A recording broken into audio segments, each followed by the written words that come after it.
All right, here's another wonderful example here. Here's a graph of f. Here it looks a little bit funky.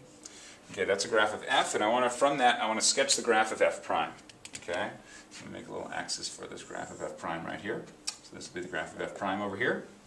Now again, like I mentioned on the last example, this doesn't always happen, but the first thing I'll look for is, does f have any places where the slope is 0? And in this case it does. Here at x equals a, you can see the slope is 0, and at x equals b, the slope is 0. Okay? So, let me put x equals a and x equals b on here. So that means that if the slope is 0 on f at x equals a and x equals b, the y value of f prime should be 0 at those two values. So I've got slopes of 0 at x equals a and x equals b. Okay? Now I'm going to look and say, okay, to the left of a, I'm going to look at the slopes of f. And I notice the slopes of f, first off, are positive. Okay? The slopes are positive.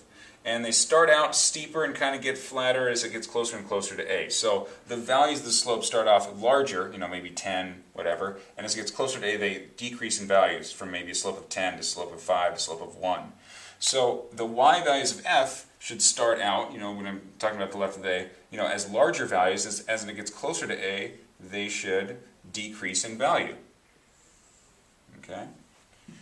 So again, major connection here I want you to see is that to the left of a, the slopes of f are positive on the f graph. On the f prime graph, to the left of a, the y values of f prime are positive.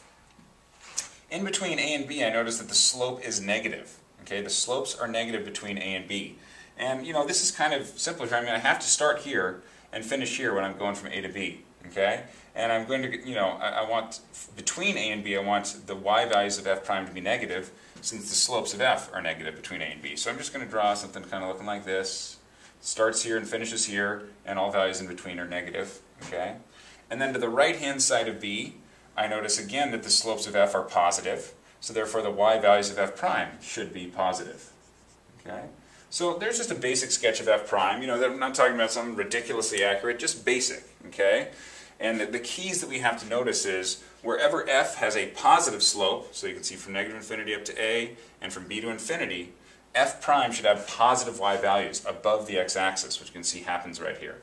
Wherever f has a negative slope in between a and b, okay, f prime should be below the x-axis.